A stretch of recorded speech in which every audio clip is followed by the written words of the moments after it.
Hi, this is the Math 1 EOC practice test, number 3.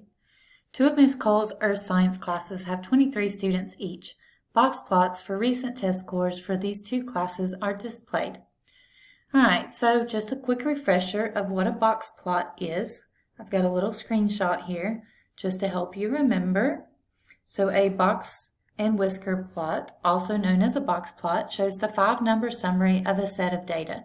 It shows the minimum, the lower quartile, which is Q1, the median, remember, is the middle number, the upper quartile, which is Q3, and the maximum number. All right, so we're just going to keep that kind of out of the way. I'm going to move that over here out of the way. And then we're going to look at the two that we have. So we have third period and fifth period. Okay, so we know that this is the minimum. We know that this is Q1, this is the median, this is Q3, and this is your maximum. And same thing for this one.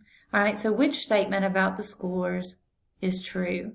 All right, it says the means of the two sets of data are equal.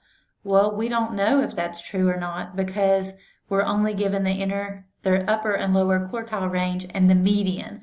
So we're going to mark through this. We don't know if the means are equal or not.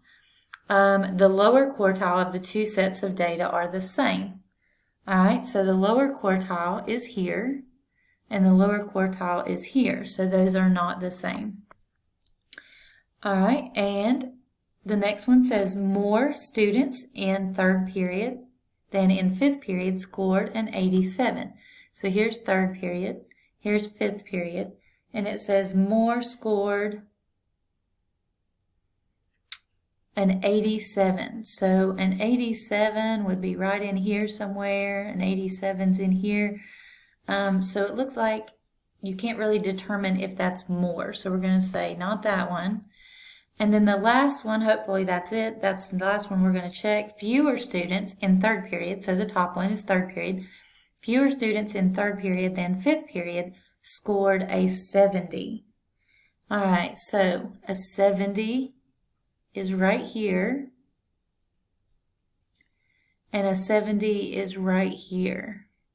So it says fewer in third period. Well, that's true because third period, your first quartile starts here, and this one still has part of that quartile in that area. So D is your correct answer.